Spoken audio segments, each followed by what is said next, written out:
তাড়াতাড়ি করে রান্নার আয়োজন করতে গিয়েই এটা আমার সাথে হলো। সকালের জল খাওয়ারটা সেরেই শাক বাগান থেকে গিয়ে এই রকম ছোট ছোট নরম নরম পুঁই শাক নিয়ে চলে এলাম। মাছের মাথা দিয়ে পুঁই শাক রান্না করবো বলে। আজ না একটু দেরি হয়ে গিয়েছিল সব কাজ সেরে রান্নাঘরে যেতে। তার জন্যই কোনো রকম স্নান করে এসেই ফ্রেশ না হয়েই চলে গেলাম রান্নাঘরে। আমি না রান্না করার আগে রান্নার সবকিছু জিনিসপত্র হাতের সামনে গুছিয়ে তারপরেই রান্নাটা চাপাই। কিন্তু ওই যে বললাম, আজ একটু দেরি হয়ে যাওয়ার কারণে রান্নার আয়োজন করতে করতেই রান্নাটা করে নিচ্ছিলাম।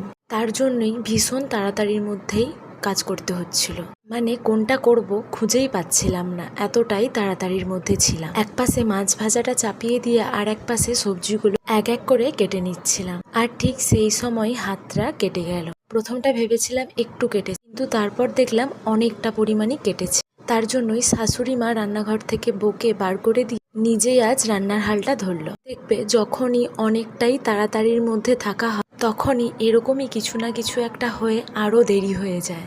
আর এমন সময়ই হাতটা কাটলো, ওই সময় আমাদের ভীষণই কাজের চাপ থাকে। মানে পাপাদেরকে স্নান করানো, খাওয়ানো, নিজেদের খাওয়া গোছানো। আর হাতটা এতটা পরিমাণেই কেটে গিয়েছিল, আমি না কিছুই করতে পারছিলাম না। খুবই ব্যথা লাগছিল আর ভীষণ পরিমাণে ব্লিডিং হচ্ছিল। তার জন্যই মায়ের ওপর চাপটা আজ পড়ে গেল বেশি। চলো দুপুরে কি রান্নার আয়োজন করেছিলাম তোমাদের সাথে শেয়ার করি। মাছের মাথা দিয়ে পুঁই শাকের তরকারি, বেগুন দিয়ে রুই মাছের পাতলা ঝোল, আর পাপাদের জন্য করেছিলাম সব রকম সবজি দিয়ে মাছের ঝোল।